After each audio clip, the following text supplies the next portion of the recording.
khou vhonala hu na u gonyela nṱha ha milandu ya u vhulaha, u lingedza u vhulaha khathihi na u rwa muthu o ḓiimisela u muhuvhadza.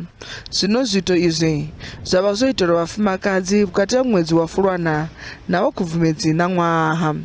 Vhafumakadzi vha paḓaho zwigidi zwa 13 vho ṱangana na u tambudzwa ho sedzwa mbeu yavho, ngeno milandu i paḓaho zwigidi zwa 10 ya u tshipa yo vulwa zwiṱitshini zwa mapholisa miṅwedzini miraru yo fhiraho. Mapholisa vha ri vhutshinyi vhu itwaho ho sedzwa mbeu ya muthu ndi vhuṅwe ha vhutshinyi he vha ḓifhima u lwa naho ine khalanwaha ya maduvha a madakalo. We have arrested members of South African Police Service, 6 police officers attached to Chamtumbu police station in Limpopo in the Vembe district. Were arrested recently for being involved in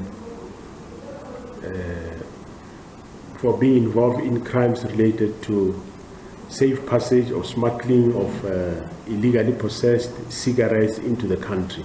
Vho-Masemola vha ri sala murahu ha mvelelo dza DNA dzi laboratory dza zwa forensic zwi ḓo tou vha zwithu zwa mulovha na mbamulova sa vhunga hu tshi khou ḓo tholiwa vhaḓivhi vha zwa forensic vha ṱoḓa u swika 40 nga tshivhalo.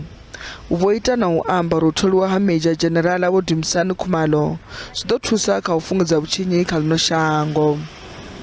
As people goes on holidays, we will be having roadblocks across all the national roads, and in that regard we'll be able to elevate some of those attacks against one another.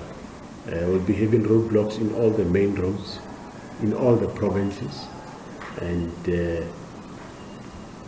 where we pick up anything, we will be able to respond and make sure that we quell those confrontations. Vho-Masemola vho ḓadzisa nga uri mapholisa vha khou ita ṱhoḓisiso kha milandu ya u shushedza na u dzhia muthu nga khani ine ya khou sumbedza i tshi khou ralo u gonya.